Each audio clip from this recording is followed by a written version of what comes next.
एक के बाद एक पुलों के गिरने के बाद अब जल संसाधन विभाग ने बड़ा फैसला लेते हुए पुलों के निर्माण के लिए नया एसओपी यानी कि स्टैंडर्ड ऑपरेटिंग प्रोसीजर बनाया है।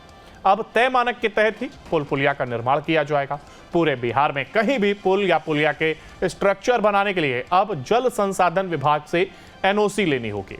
जल संसाधन मंत्री के मंत्री विजय चौधरी ने कहा है कि एसओपी बनने के बाद अब पुल पुलिया के स्ट्रक्चर डिजाइन के लिए पहले स्वीकृति लेनी होगी। बिहार में स्थायी रूप से इस नियम को लागू किया जाएगा। बिना एनओसी के पुल पुलिया नहीं बन पाएगी। मंत्री विजय चौधरी ने कहा है कि बिहार में लगातार पुलों के गिरने की घटना के बाद मुख्यमंत्री नीतीश कुमार ने इस मामले को खुद संज्ञान में लेते हुए समीक्षा बैठक की थी। उनके निर्णय पर ही एसओपी तैयार किया गया है।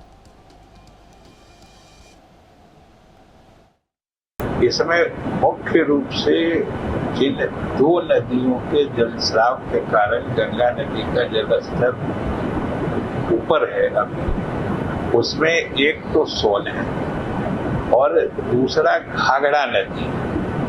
और आप सबको मालूम है कि घाघरा नदी तो ऊपर में मिलती है, फिर सोन मिलती है, फिर गंडक मिलती है। इसलिए ये तीनों नदियां एक एक करके गंगा में मिलती है और किसी नदी में जलस्राव में वृद्धि से लास्ट में अंत में गंगा नदी का जलस्तर बढ़ता है। तो अभी खास के पिछले दिनों में जो खास के पश्चिमी नेपाल में ज्यादा बारिश हुई, उसके कारण घाघरा नदी जिसकी चर्चा कम होती है उसमें भी काफी पानी आया, जिसके कारण गंगा नदी का जो जल स्तर अगर उत्तर प्रदेश में घटता भी है तो बिहार में नहीं घट पा रहा है, क्योंकि उसके बाद घाघरा नदी मिलती है और उससे बहुत पानी गंगा नदी में आ जाता है।